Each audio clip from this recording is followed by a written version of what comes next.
I do. झील के किनारे एक आदमी खड़ा हुआ है।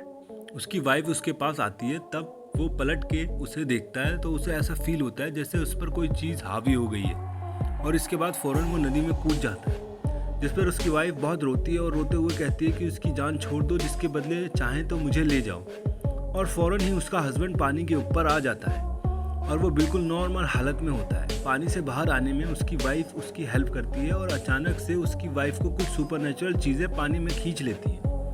वो अपनी वाइफ को बचाने के लिए काफ़ी कोशिश करता है, लेकिन कोई चीज़ उसे पानी के अंदर से अपनी तरफ खींच रही होती है, और ऐसे करने वाली एक मरमेड होती है। और उस मरमेड ने उसे इसलिए अपनी तरफ खींचा था क्योंकि उसने अपने हस्बैंड को बचाने की कीमत अपनी जान रखी थी, और उन्होंने उसके वसूली करने के लिए उसको अपनी तरफ खींच लिया। और इसके बाद सीन में एक कपल दिखाया जाता है, और जो आपस में मंगेतर होते हैं। लड़की का नाम मरीना और लड़के का नाम रोमा होता है। असल में वो दोनों एक स्विमिंग पूल में खड़े होते हैं। मरीना को स्विमिंग नहीं आती थी और रोमा उसे स्विमिंग सिखा रहा होता है। उसी वक्त वहाँ रोमा का एक दोस्त आ जाता है और वो स्विमिंग में उसे चैलेंज करता है कि आओ रेस करते हैं। रोमा मरीना को पूल में की साइड एक साइड छोड़कर उसके साथ रेस करने चला जाता है। उन दोनों के जाने के बाद मरीना खुद से ट्राई करती है कि चलो एक बार स्विमिंग करके देखते हैं, जिससे वो तुरंत डूबने लगती है और रोमा को इस बारे में कुछ पता नहीं होता। पर जब उनकी रेस खत्म होती है तब वो आकर देखता है कि मरीना डूब रही होती है। इस पर रोमा उसे फौरन ही बचा लेता है और मरीना अब मौत के मुंह से बाहर आ जाती है। इस इंसिडेंट के बाद उन दोनों के दरमियान काफी लड़ाइयाँ हो जाती हैं। उसके बाद रोमा अपने एक दोस्त के साथ झील के किनारे बने हुए एक घर में जाता है। असल में ये उसके पिता का पुराना घर होता है। रोमा अपने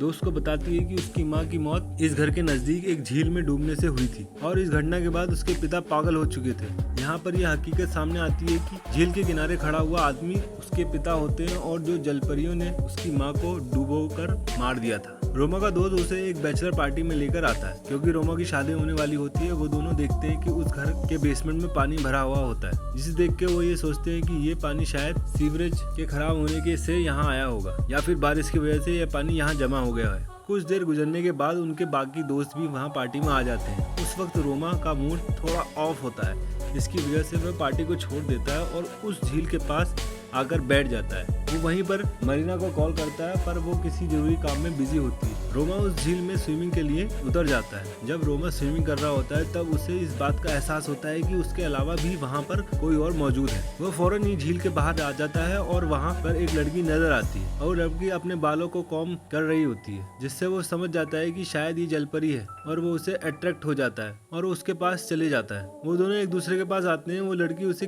क्रीपी सी स्माइल देती है और उसे पूछती है, डू यू लव मी? फिर मरीना रोमा को कॉल कर रही होती है, जिसपे वो रेस्पॉन्स नहीं देता। सुबह होते ही रोमा के दोस्त उसे ढूंढने के लिए इधर उधर निकल जाते हैं, और वह उन्हें झील के किनारे बेहोश मिलता है। होश में आते ही वो जलपरी के बारे में पूछता है। उसके दोस्त देखते हैं और जमीन पर उसे जलपरी की कॉम पड़ी हुई है, और वही कॉम मरीना को रोमा के कपड़ों से मिलती है। इस इंसिडेंट के बाद रोमा की तबीयत कुछ खराब होती है और वो अच्छे से परफॉर्म भी नहीं कर पा रहा होता है, जिस पर उसका कोच उसे कहता है कि उसे बहुत ज्यादा प्रैक्टिस की जरूरत है। ट्रेनिंग के बाद जब रोमा नहा रहा होता है तब उसके साथ कुछ अजीबो गरीब होना शुरू हो जाता है। वो जलपरी उसके पीछे खड़ी होती है और फिर से उसे पूछती है, डू यू लव मी? वो जैसे ही पलट कर देखता है, वो जलपरी वहाँ से गायब हो जाती है और रोमा घर आ जाता है, और उसे फील होता है कि उसकी तबीयत अब पहले से ज्यादा खराब है, क्योंकि अब उसे बुखार भी हो जाता है। मरीना फील करती है कि रोमा की ऐसी तबीयत ओवर ट्रेनिंग की वजह से हुई है। फिर रोमा को एक लड़की गुदगुदी कर रही होती है और वो सोचता है कि वो मरीना है, और वो उस पर चिल्ला जाता है और उसे देखने के लिए उठता है कि तो वहाँ पर कोई नहीं होता। मरीना रोमा की बहन को वीडियो कॉल करती है और उसे रोमा की तबीयत के बारे में बताती है, और कहती है कि शायद उसे कोई लड़की मिल गई है। ये कहने के बाद मरीना उसकी बहन को वो कॉम दिखाती है। उस कॉम को दिखाने के बाद ओल्गा काफी परेशान हो जाती है। वो अपने पेरेंट्स की पिक्चर को देखती है और उसे सेम कॉम वहाँ पर भी नजर आती है। अगले दिन रोमा की ट्रेनिंग होती है, और जब वो पूल पर उतरता है तो वो ये देखता है कि वो वापस उसी झील में आ गया है। और जैसे ही वो झील से बाहर आता है, उसे एक बार वही जलपरी दिखती है, और वो फिर से रोमा से वही सवाल पूछती है, डू यू लव मी? जिस पर वो इनकार कर देता है। वो जलपरी उस पर चिल्लाती है और रोमा स्विमिंग पूल के किनारे बेहोश हो जाता है, और सब लोग उसे होश में लाने की कोशिश करते हैं। इस इंसिडेंट के बाद रोमा की तबीयत और ज्यादा खराब हो जाती है। वो काफी बीमार हो जाता है और अब उसे हॉस्पिटल में एडमिट होना पड़ता है। और रोमा लोगों को सारे इंसिडेंट के बारे में बता देता है। झील के किनारे उसे एक लड़की मिली थी जिसके बाद सब कुछ अजीबोगरीब होने लग गया था और वो लड़की हर जगह उसके साथ होती है। ओल्गा उससे पूछती है कि सबसे पहले उसने उस लड़की को कहाँ देखा था। तब वो बताता है कि उसने उस लड़की को झील के किनारे देखा था और उसने उसकी शर्ट पहनी हुई थी और उसे किस भी करी थी। ये सुनते ही मरीना गुस्से में आ जाती है और वहाँ से चली जाती है। रोमा उसके पीछे जाता है पर अब वो काफी वीक हो गया था और ज्यादा दूर तक चल नहीं सकता था। तभी अचानक से मरीना को किसी की आवाज आती है और वो उसी डायरेक्शन में चली जाती है। रोमा भी उसके पीछे पीछे जाने लगता है। रोमा एक कमरे में होता है जहाँ पर फिर से जलपरी नजर आती है और मरीना के वहाँ पहुँचने से पहले दरवाजा बंद हो जाता है। इससे पहले ही सब लोग रोमा के उस कमरे से बाहर निकालते वो जलपरी उस पर एक बार फिर से अटैक कर देती है और ये सारा सीन देखकर ओल्गा समझ जाती है कि वो उसे अपने पिता के पास ले जाती है। पहले तो उनके पिता उनसे मिलने का इनकार कर देते हैं और उनसे कहते हैं कि वहाँ से चले जाएं। फिर वो ओल्गा की सारी बातें सुनते हैं। उसकी बातें सुनकर वो उन्हें इग्नोर कर देते हैं, लेकिन जब वो रोमा की हालत देखते हैं तो वो काफी रोने लग जाते हैं और कहते हैं कि तुम उस जलपरी की बात मत सुनना वरना वो तुम्हें भी अपने साथ ले जाएगी। इसके साथ ही वो सारी बातें उन्हें बताते हैं कि कैसे 20 साल पहले वो जलपरी उन्हें उस झील के किनारे मिली थी जो उन्हें टॉर्चर भी करती थी और हर जगह नजर भी आती थी और तुम्हारी माँ ने उससे बचने के लिए काफी कोशिशें और मिन्नतें की लेकिन कोई फायदा नहीं हुआ और वो तुम्हारी माँ को अपने साथ ले गई। लेकिन वो आज भी मुझे याद आती है। यहाँ पर वो अपनी वाइफ की नहीं बल्कि उस जलपरी का जिक्र कर रहे होते हैं जिससे वो आज तक नहीं भूले। ये सुनने के बाद वो सब लोग उस झील के किनारे वाले घर में जाते हैं। रोमा और मरीना घर पर ही रुकते हैं और ओल्गा रोमा के फ्रेंड इलिया के साथ उस झील के किनारे जाते हैं। ये सुनने के बाद वो सब लोग झील के किनारे वाले घर में जाते हैं। रोमा और मरीना घर पर ही रुकते हैं और ओल्गा रोमा के फ्रेंड लिया के साथ झील के किनारे जाते हैं। लिया झील में कूद जाता है और झील के अंदर उसे एक कब्र नजर आती है। वो उस कब्र के पास जाता है जिस पर किसी का नाम लिखा होता है। वो जैसे ही उस नाम को पढ़ता है उसे कुछ डेड बॉडीज नजर आती है। ये देखकर लिया पानी से बाहर भागने की कोशिश करता है। तब जलपरी उसे पानी में खींचने की कोशिश करती है लेकिन किसी तरह लिया अपनी जान बचाकर पानी से बाहर आ जाता है और ओल्गा की मदद से झील के किनारे तक आ जाता है। फिर वो बताता है कि जलपरी के नाम लीजा ग्रिगोरिया था। दूसरी तरफ मरीना को सामने वाले घर में एक औरत दिखती है। वो वहाँ जाती है तो वो रोमा की माँ की आत्मा होती है। वो उसे बताती है कि मरने से पहले वो एक रिचुअल कर रही होती है। रोमा की माँ उसे कहती है कि जो तुम्हारा है उसे तुम ले लो और जो मेरा है यानी अपने उन्हें मुझे लौटा दो। जिससे मरीना काफी डर जाती है और वो वापस अपने घर में आ जाती है। जब वो रोमा के पास आती है तब वो देखती है कि रोमा को कोई इविल पावर बेसमेंट की तरफ खींच रही होती है जिस पर मरीना रोमा की हेल्प करती है। तभी अचानक बेसमेंट से वो जलपरी बाहर आ जाती है और उसे फिर से खींचना शुरू कर देती है। ये देखकर मरीना उस जलपरी पर अटैक करती है और रोमा को ऊपर खींच लेती है। इसके बाद उस जगह को कील से बंद कर दिया जाता है। फिर ओल्गा उन्हें बताती है कि पहले जमाने में जब कोई सुसाइड करता था तब उन्हें कब्रिस्तान में नहीं दफनाया जाता था बल्कि उन्हें झील के किनारे ही दफन कर दिया जाता था। उसके बाद अंदाजा ये होता है कि शायद लीजा ने भी सुसाइड किया होगा इसलिए उसे उसकी कब्र झील के पास ही थी पर पानी ज्यादा होने के कारण उसकी कब्र झील में डूब गई। फिर वो कहती है कि उन्हें उसकी कौम नहीं लेनी चाहिए थी क्योंकि जलपरियों की सारी पावर उनके बालों में होती है। और साथ ही मरीना रोमा की माँ और उनके रिचुअल के बारे में सबको बताती है और उसकी चीज़ यानी उसकी कौम की बात करती है। मरीना लिया से रिक्वेस्ट करते हैं कि वो कॉटेज के वहाँ उसका वेट करे। अंदर जाकर खुद रिचुअल शुरू कर देती है।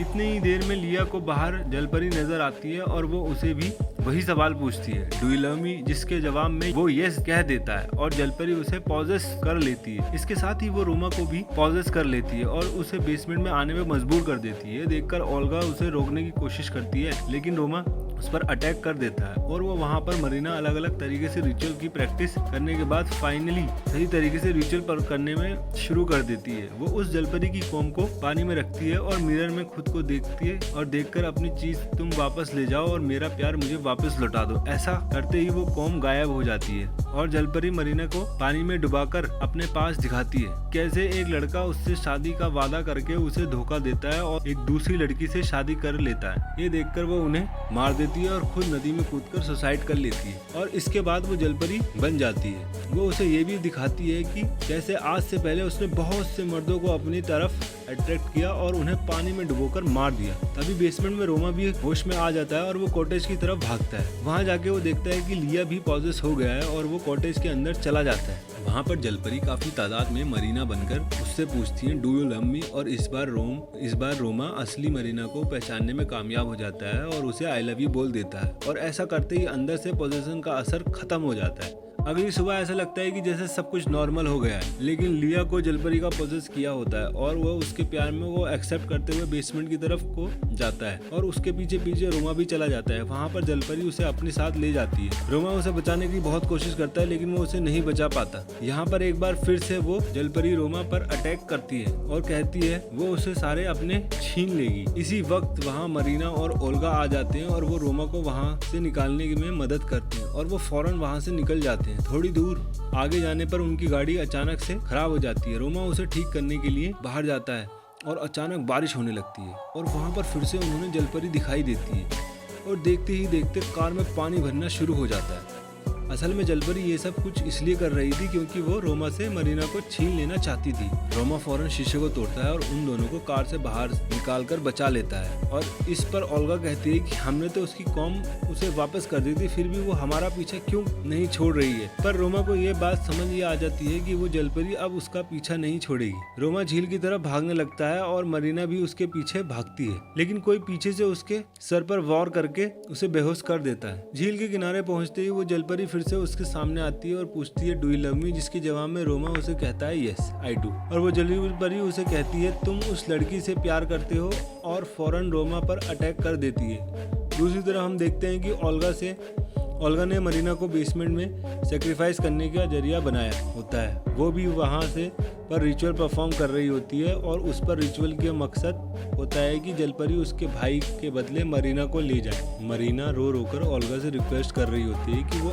ऐसा ना करे। तभी वहाँ पर रोमा के पिता आ जाते हैं और ओल्गा को मना करते हैं कि और कहते हैं कि वो मरीना के साथ ऐसा ना करे क्योंकि जलपरी का मकसद यही है। इस पर ओल्गा अपने पिता की बात मान लेती है और जलपरी भी वहीं पहुँच जाती है। फिर ओल्गा के पिता जलपरी से रिक्वेस्ट करते हैं कि वो उन सब की जान छोड़ दे और उन्हें अपने साथ ले जाए। ये कहने के बाद वो उसे आई लव यू बोलते हैं। ये सुनते ही जलपरी इन पर अटैक कर देती है और उन्हें अपने साथ ले जाती है। यह देखकर ओल्गा अपने पिता को बचाने के लिए उस जलपरी के बाल पकड़ लेती है और ये देखते ही मरीना अपने हाथों से रस्सियां फटाफट खोल लेती है और एक कैंची से जलपरी के बाल काट देती है। अब जलपरी शैतान की शक्ल में दिखाई देती है क्योंकि उसकी सारी शक्तियाँ उसके बालों में थी। उसके बाल काटने के बाद वो बुरी तरह से तड़पने लगती है और इस बार वो जलपरी ओल्गा पर अटैक करती है और उसे अपने साथ ले जाने की लगती है। मरीना समझ जाती है कि वो ओल्गा और उसके पिता को नहीं बचा पाएगी, इसलिए वो वहाँ से रोमा को बचाने के लिए झील की तरफ भागने लगती है। वहाँ वो देखती है कि रोमा झील के किनारे लेटा हुआ है और वो बुरी तरह से तड़प रहा है। वो रोमा को बताती है कि जलपरी की सारी शक्तियाँ उसकी कॉम में नहीं है बल्कि उसके बालों में है। ये सुनकर रोमा बेहोश हो जाता है और मरीना पानी में कूद जाती है। वो जलपरी मरीना पर अटैक करती है लेकिन इस बार मरीना उसका काफी मुकाबला करती है और उस जलपरी के बाल काट देती है और इसके बाद ही रोमा होश में आ जाता है। इसके बाद मरीना जल्दी से रोमा के पास आ जाती है और वो दोनों गले मिलते हैं और वो रोमा से पूछती है डू यू लव मी। इस पर रोमा को उस पर शक हो जाता है और वो उसके बाल काटने लगता है और वो वाकई जलपरी ही होती है और वो इस बार मरीना की शक्ल में नजर आई थी। जैसे जैसे उसके बाल कट रहे होते हैं वो बहुत ज्यादा कमजोर हो जाती है। फिर रोमा तालाब में कूद जाता है और वो देखता है कि पानी के अंदर मरीना बेहोश पड़ी होती है। वो उसे पानी से बाहर लेकर आता है और थोड़ी देर में मरीना भी होश में आ जाती है। यहाँ पर दिखाया जाता है कि उन दोनों की म्यूचुअल लव की वजह से उन्होंने इस ट्रायल को जीत लिया और जलपरी की ताकत भी उनके सामने हार मान गई। यहीं पर मूवी एंड हो जाती है। तो दोस्तों आपको ये मूवी कैसे लगी हमें लाइक करके और कमेंट करके जरूर बताएं और चैनल को सब्सक्राइब करना ना भूलें।